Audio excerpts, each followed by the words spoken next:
Praise the lord. దేవునికి మహిమ కలుగును గాక.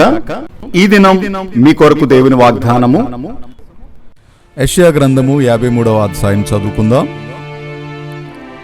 మేము తెలియజేసిన సమాచారము ఎవడు నమ్మెను? యెహోవా బాహువు ఎవనికి బయలుపరచబడెను? లేత మొక్కవలెను, ఎండిన భూమిలో మొలిచిన మొక్కవలెను అతడు ఆయన ఎదుట పెరిగెను. అతనికి స్వరూపమైనను సొగసైనను లేదు. మనం అతని చూచి అపేక్షించున్నట్లుగా అతని యందు స్వరూపము లేదు. అతడు తృణీకరింపబడినవాడును, ఆయను మనుషుల వలన విసర్జింపబడినవాడును, వ్యసనాక్రాంతుడుగాను వ్యాధి అనుభవించువాడుగాను మనుష్యులు చూడనొల్లని వాడుగాను ఉండెను. అతడు తృణీకరింపబడిన వాడు గనుక మనం అతన్ని ఎన్నిక చేయకపోతిమి. నిశ్చయముగా అతడు మన రోగములను భరించెను, మన వ్యసనములను వహించెను. అయినను మొత్తబడిన వానిగాను, దేవుని వలన బాధింపబడిన వానిగాను, శ్రమనుందిన వానిగాను మనం అతన్ని ఎంచితిమి. మన అతిక్రమ క్రియలను బట్టి అతడు గాయపరచబడెను, మన దోషములను బట్టి నలుగగొట్టబడెను.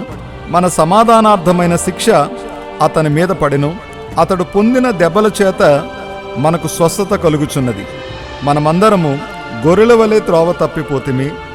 మనలో ప్రతివాడును తనకిష్టమైన త్రోవకు తొలిగెను. యెహోవా మన అందరి దోషమును అతని మీద మోపెను. అతడు దౌర్జన్యము నొందెను, బాధింపబడినను అతడు నోరు తెరవలేదు. వదకు తేబడు గొర్రెపిల్లియు, బొచ్చు కత్తిరించువని ఎదుట గొర్రెయు మౌనముగా ఉండునట్లు అతడు నోరు తెరవలేదు. అన్యాయపు తీర్పు నొందినవాడే అతడు కొనుక్కోబడెను. అతడు నా జనుల అతిక్రమమును బట్టి మొత్తబడెను గదా. సజీవుల భూమిలో నుండి అతడు కొట్టివేయబడెను. అయినను అతని తరము వారిలో ఈ సంగతి ఆలోచించిన వారెవరు?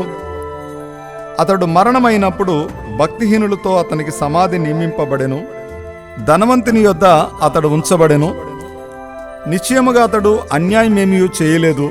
అతని నోట ఏ కపటమును లేదు. అతని నలుగగొట్టుటకు యెహోవాకిష్టమాయెను. ఆయన అతనికి వ్యాధి కలుగజేసెను. అతడు తన్ను తానే అపరాధ పరిహారార్థ బలి చేయగా అతని సంతానము చూచును. అతడు దీర్ఘాయుష్మంతుడగును. యెహోవా ఉద్దేశము అతని వలన సఫలమగును. అతడు తనకు కలిగిన వేదనను చూచి తృప్తి నొందును. నీతిమంతుడైన నా సేవకుడు జనుల దోషములను భరించి తనకున్న అనుభవ జ్ఞానము చేత అనేకులను నిర్దోషులుగా చేయును.